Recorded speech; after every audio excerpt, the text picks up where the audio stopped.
अस्सलाम वालेकुम। इस वीडियो में मोलर हीट ऑफ वेपोराइजेशन के बारे में पढ़ेंगे। ये फर्स्ट ईयर केमिस्ट्री का टॉपिक है, चैप्टर नंबर 5 लिक्विड्स में।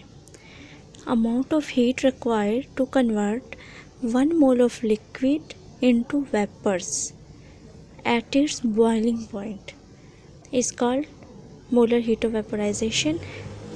इसमें वाटर में कन्वर्ट हो रहा है, लेकिन लिक्विड स्टेट से गैस स्टेट में कन्वर्ट हो रहा है।